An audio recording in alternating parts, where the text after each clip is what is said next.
Hello viewers, this is Suman Dutta. তো আজকে আমি প্রেজেন্ট হলাম নতুন একটা ভিডিও নিয়ে। আজকে থাকছে ত্রিপুরা টেট টুর জন্য আশাপূর্ণা দেবী, বাংলা থেকে আশাপূর্ণা দেবী এই সাহিত্যের পাঠ থেকে আজকে তোমার সাথে ডিসকাস করব। তো সকাল সকাল এটা আমি পড়েছি এবং খাতায় লিখেছি, ভাবলাম তোমাদের সাথে শেয়ার করে নিই। যদি তোমাদের সাথে শেয়ার করে নিই তাহলে আমি এই টপিকটার প্রতি আরেকটু দক্ষ হয়ে উঠব। তো সবার আগে আমাদের যেই জিনিসটা মনে রাখা দরকার যে এই বছর 8ই জানুয়ারি মানে যা চলে গেছে, ওই দিন ছিল আশাপূর্ণা দেবীর হ্যাপি বার্থডে। তো 1909 সালে 8ই জানুয়ারি উনি জন্মগ্রহণ করেছিলেন। কবে? 1909 সালে 8ই জানুয়ারি। যাতে না ভুলো, তো তোমাদের সাথে একটা কথা বলে দিচ্ছি যে 1909, তো 1909 সালে 8ই জানুয়ারি তিনি জন্মগ্রহণ করেন। ঠিক আছে, তো আশাপূর্ণা দেবীর জন্ম তো জেনে নিলাম। এখন মৃত্যু, ওনার মৃত্যু হয়েছে কবে? 13 জুলাই 1995। কবে? 13 জুলাই 1995। 13 জুলাই কবে? 13 জুলাই 1995। ঠিক আছে, তো দেখো ওনার রচনা, ওনার প্রথম রচনা কী ছিল? একটা কবিতা। এই আশাপূর্ণা দেবীর প্রথম রচনা ছিল একটা কবিতা। ঠিক আছে, আর ওই কবিতার নাম কি? বাইরের ডাক।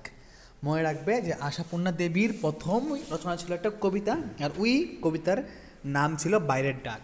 এটি শিশু সাথী পত্রিকায় প্রকাশিত হয়। ঠিক আছে, যখন তিনি 13 বছর ছিলেন। যখন তিনি 13 বছর ছিলেন, এটি তখন শিশু সাথী নামক পত্রিকায় প্রকাশ হয়। স্নেহ কবিতা, এটি খোকা কুকু পত্রিকায় প্রকাশিত হয়। স্নেহ কবিতা খোকা কুকু পত্রিকায় প্রকাশিত হয়। তো আমি পরবর্তী ভিডিওতে এই যে যেগুলোর নাম, যেমন ধরো এই যে আছে এখানে বাইরের ডাক, স্নেহ কবিতা, এগুলোর নাম সহ কবে কবে রচনা হয়েছে সেগুলো দেবো। আজকে দেইনি, সবগুলো ঠিক করে। দেখো, পত্নী ও প্রেয়সী। এই পত্নী ও প্রেয়সী আনন্দবাজার পত্রিকায়। মনে রাখবে, পত্নী ও প্রেয়সী মনে রাখার একটা সহজ উপায় হলো কি?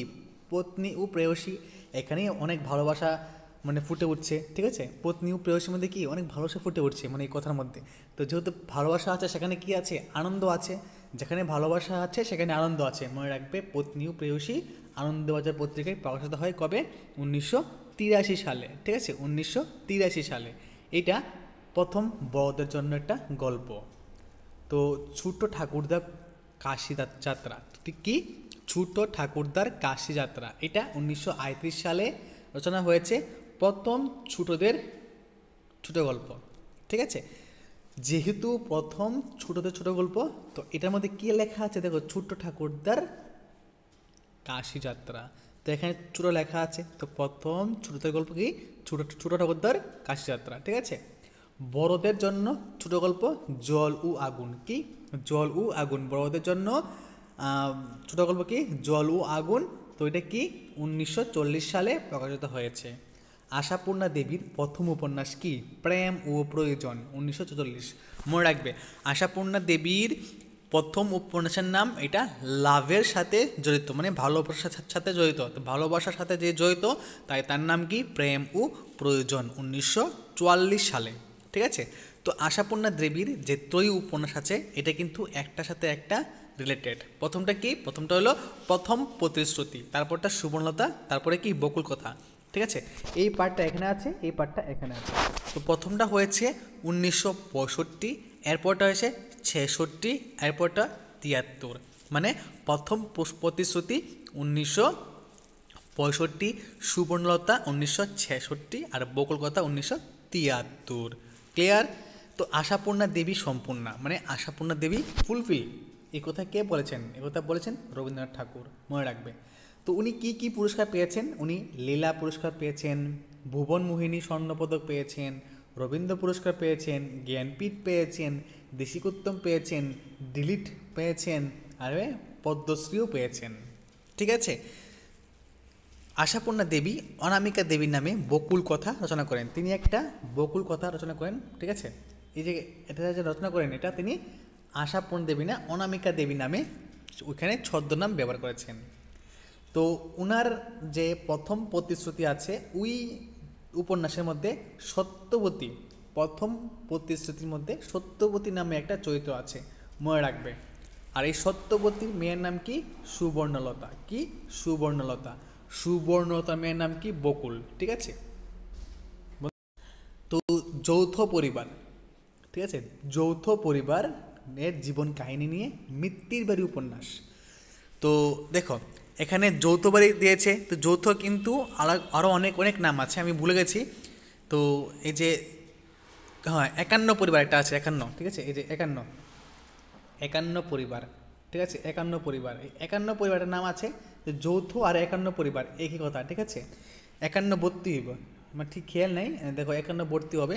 যৌথ পরিবার আর 51 মানে 51 ভর্তি পরিবার যদি এরকম কিছু আগে প্রশ্ন, এটার মধ্যে বলবে যে ওই সিস্টেমে মানে ওই যে জীবন কাহিনী লিখেছেন এটা মৃত্যুর বাড়ির উপন্যাসের উপলক্ষে লিখেছেন।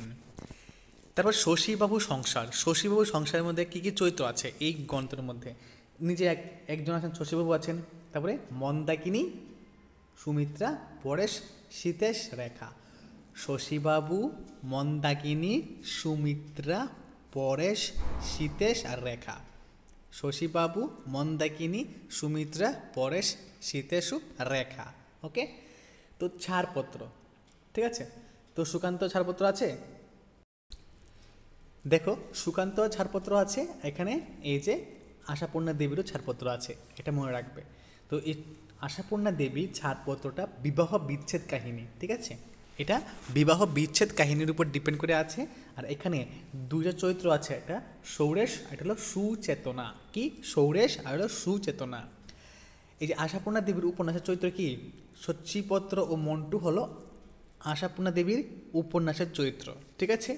উত্তরণ হলো একটি তরুণ চোরের কাহিনী, মানে উত্তরণ যে একটা উপন্যাস বা গল্প কিছু একটা আছে যা একটা কি চোরের কাহিনী, এটা মনে রাখবে। মানসী হলো উন্মোচন উপন্যাসের চরিত্র, এই যে মানসী, মানসী কি, মানসী হলো এখানে একজনের নাম বা চরিত্র, এটা উন্মোচন উপন্যাসের মধ্যে আছে।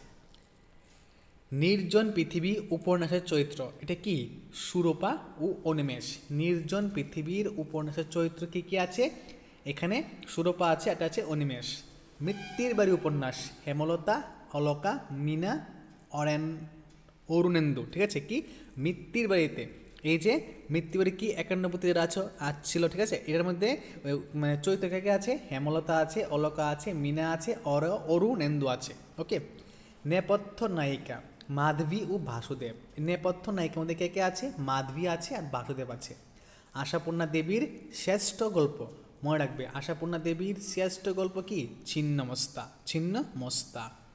সেম ছিন্নমস্তা কোথায় হয়েছে, ছিন্নমস্তা মানে কি মানে ছিন্ন হয়েছে, তো এই সময়টা রিবুট কোথায় প্রকাশ হবে, নিশ্চয়ই একটা মানে পত্রিকায় প্রকাশ হবে। আর কলকাতার মধ্যে ফেমাস পত্রিকা কি আনন্দবাজার পত্রিকা, ঠিক আছে, ওইটির মধ্যে প্রকাশ হয়েছে 1949 সালে। তো ওনার একটা উপন্যাস আছে নবজন্ম, ওই নবজন্মের মধ্যে দুইটা ক্যারেক্টার আছে, একটা গৌরাঙ্গ আর একটা কি বাসন্তী, কি গৌরাঙ্গ বাসন্তী। ওকে, তো এই যে এখন এই 26টা প্রশ্ন আছে, সকাল সকাল আমি পড়েছি, তো আমি পড়ে ভাবলাম যে তোমাদের সাথে শেয়ার করে দিই আশাপূর্ণা দেবীর থেকে এই 26টা প্রশ্ন। তো এখান থেকে কি আরও কি প্রশ্ন হতে পারে, যদি প্রশ্ন হতে পারে অবশ্যই আমাকে কমেন্ট বক্সে কমেন্ট করে জানিয়ে দেবে, তাহলে আমি শিখে ফেলবো। তো যদি ভিডিও ভালো লাগে থাকে অবশ্যই ভিডিও শেয়ার করো, ঠিক আছে। তো তোমাদের শেয়ার আমি আরও মোটিভেট হব, তো আরও ভালো জিনিস পড়তে পারবো, আরও ভালো ভালো পড়তে পারবো, আরও সময় নিয়ে পড়তে পারবো শুধুমাত্র তোমাদের জন্য। তো দেখা হচ্ছে একটা গুরুত্বপূর্ণ ভিডিওতে, এবং প্রথম থেকে লাস্ট অবধি যা যা ভিডিও দেখেছো তোমাদেরকে অসংখ্য ধন্যবাদ, আর ওই 50+ ভিউয়ার্সকেও আমার অসংখ্য ধন্যবাদ।